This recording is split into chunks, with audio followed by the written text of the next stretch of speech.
This is the Louis T. Network. In the lab room.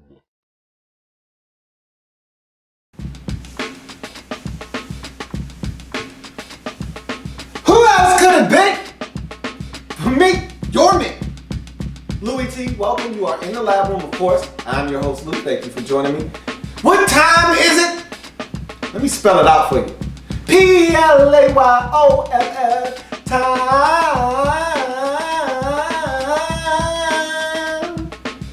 NFL playoffs, wild card weekend, y'all.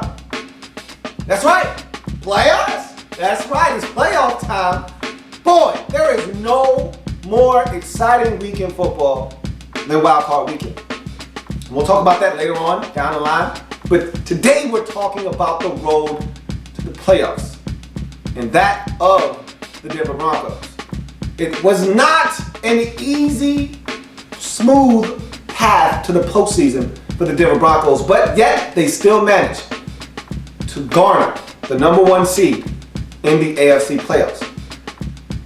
Denver Broncos, sporting the number one overall defense in the National Football League this season, under defensive coordinator Wade Phillips, showed early on in the season that this defense was going to be one to be reckoned with. They get the game-clinching interception to wrap up a win in Week 1 versus the Baltimore Ravens. In Week 2, a miraculous comeback preserved by this defense, forcing a turnover in the waning moments of that ball game to lead them to a wild and crazy finish in Kansas City on a Thursday night. That prompted me to say that this Denver Broncos team is going to the Super Bowl. I was convinced that things like that don't happen ordinarily unless something special is on the horizon for you. And I've never seen a finish to a game like that.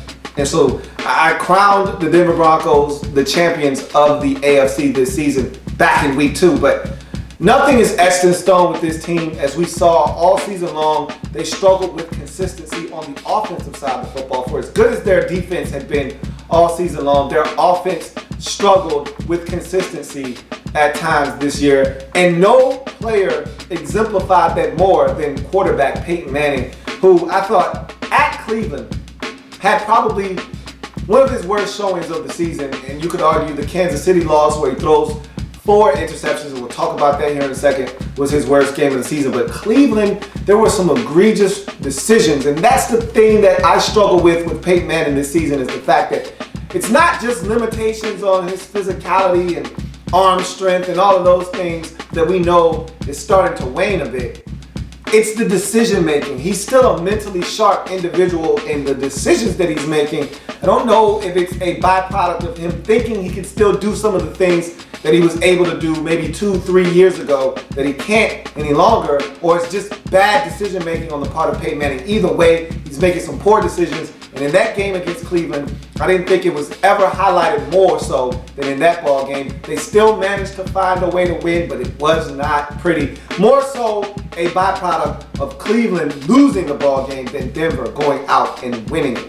However, the Broncos start the season 7-0 despite the turnovers by Peyton Manning, but you knew eventually that would catch up with this Denver Broncos team, and it did against the Indianapolis Colts on a Sunday night. As the Broncos lost their first game of the season, they would turn around the very next week and lose once again, this time to the Kansas City Chiefs 29-13, a game in which Peyton Manning would throw 4 INTs and injure himself. It was later revealed that he was playing with a torn plantar fascia in his foot and would need to sit out to allow it to heal. And so he struggled. He led the league in interceptions with 17 when he got injured in about Week 10.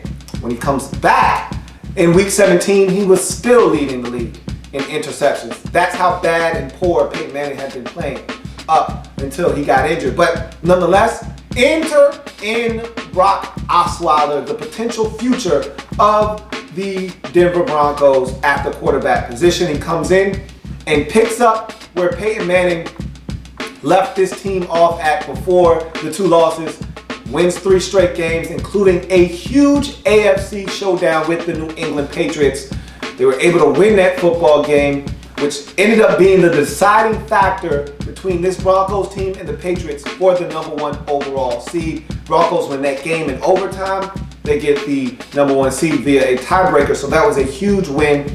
He was able to go on the road and beat Chicago. Brock Osweiler came in and steadied the ship. The running game seemed to start to take off with him in the lineup. Some of the things Kubiak likes to do with play action and stretch handoffs, some of those things that he had to eliminate because Peyton Manning isn't as mobile, they were able to do again. And so the running game started to take shape and they started to be able to do some things offensively.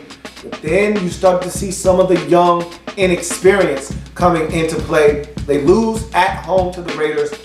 A game that you could argue his teammates were just as much responsible for the loss as he was, as they came out, played some good football in the first half, dominated the Raiders. In fact, Osweiler missing a wide open Virgil Green in the end zone for a touchdown right before the half, having to settle for a field goal. Instead of them being up by upwards of 20 points, it was just a 12-0 lead. The Broncos would not score another point in that game. They lose 15-12 to the Oakland Raiders in a game that Vernon Davis and Demaryius Thomas dropped some big balls down the stretch that would have given the Broncos opportunities to either tie or win the football game late in the fourth quarter. But nonetheless, Osweiler and the Broncos weren't able to get it done there.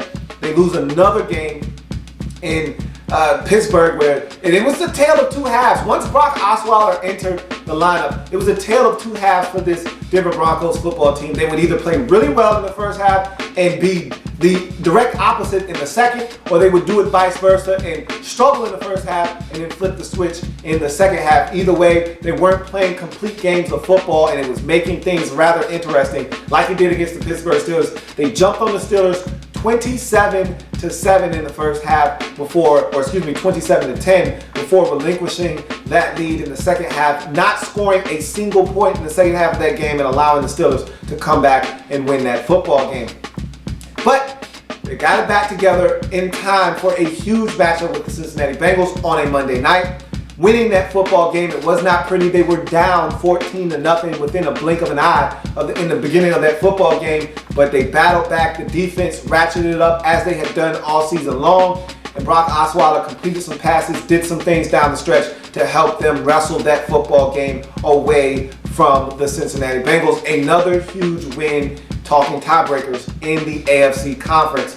Week 17, Osweiler and that Denver Broncos offense was absolutely putrid. 4 turnovers in the first half.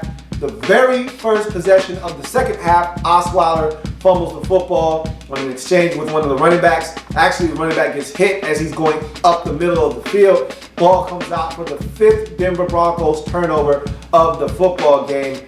Gary Kubiak, head coach of the Broncos, had seen enough. Takes Osweiler out, inserts Peyton Manning. They get their act together, they win the football game, and thus locking up the AFC West division at 12-4 along with a first-round bye. Now the question begs, Peyton Manning got injured in the game versus Kansas City right around week 10.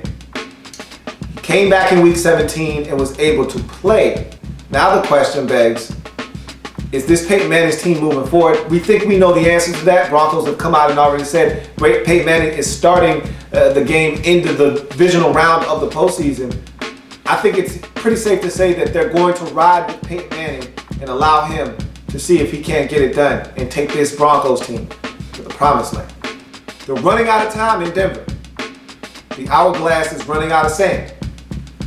Now is as good a time as any, as the AFC is as wide open as it's ever been. Let's put up or shut up time for the Denver Broncos. That's the Denver Broncos and their road to the playoffs. There's plenty more where that came from. While you're here, subscribe to the channel. If you want more Louis T, be sure to follow me on Twitter at InTheLabRoom, or you can like the Facebook page at In The Lab Room. That's In The Lab Room on Facebook and at In The Lab Room on Twitter. Don't forget, subscribe to the channel if you haven't already done so.